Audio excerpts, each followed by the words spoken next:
بہت بڑی طاقت بنیں گے آپ اگر آپ کو سہنا آ گیا اور برداشت کرنا آ گیا. کیونکہ جب آپ برداشت کرتے ہیں نا تو اندر میں ایک طاقت پیدا ہوتی ہے.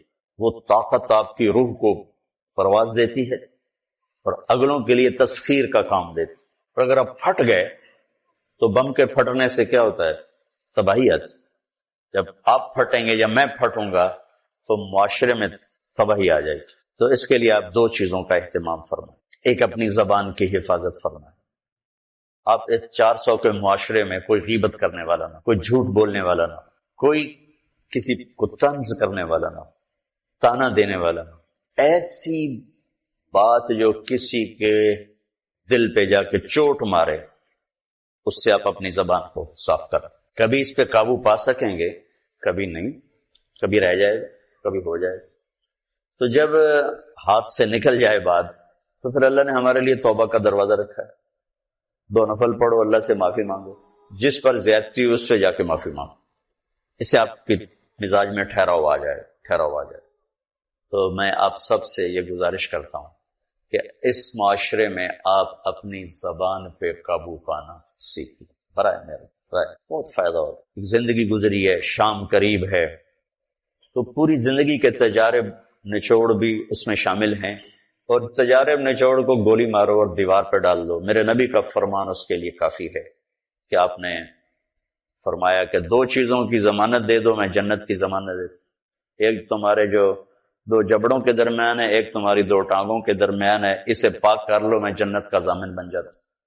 اور معاذ بن جبل سے فرمایا کہ تمہیں پورے دین کا نچوڑ بتاؤں. کہ جی کیا تو آپ نے اس حدیث کو میں نے پتہ نہیں ہزاروں لاکھوں دفعہ بیان کر دیا ہے اور ہر دفعہ بیان کیا ہے. اچھا یہ ایسے کر کے کیوں فرمایا؟ یہ پہلے کیا پھر کہا کف ھذا. اور کہا کس کو ہے؟ جن کے بارے میں آتا ہے کہ اس امت کے علماء کا جھنڈا قیامت کے دن معاذ بن جبل کے ہاتھ میں ہوگا. اتنے بڑے 18 ہجری میں انتقال ہوا. 1434 ہجری میں اردن گیا تو ان کی قبر سے خوشبو آ رہی تھی. 1400 سال گزر گیا، ان کی قبر سے خوشبو کا آنا بند نہیں ہوا. اتنے بڑے آدمی کو کیسے سمجھایا؟ بچے کی طرح. معاذ اس زبان کے قابو. تو آپ سب کو، اپنے آپ کو بھی کہتے ہیں، وہ عرب خطیب کہتے ہیں اوصیکم نفسی اولا وایاکم کر کے عام طور پہ خطبہ شروع کرتے ہیں. تو میں بھی اپنے ذات سے شروع کر کے آپ سے یہ عرض کرتا ہوں بچوں کہ اپنی زبان پہ قابو پانا سیکھو. یہاں اس کی مشق کر لو. یہ چھوٹا سا میدان ہے، چھوٹا ایک تالاب میں ہے. آپ تالاب، یہاں سے نکل کر آپ ایک سمندر میں کودیں گے جہاں کہ رشتوں کی فہرست ہوگی، تعلقات کی فہرست ہوگی، ناگواریوں کے خوفناک خاردار کانٹے ہوں گے. کہیں کہیں پھول ملیں گے ورنہ کانٹوں سے بھرا جہان ہے.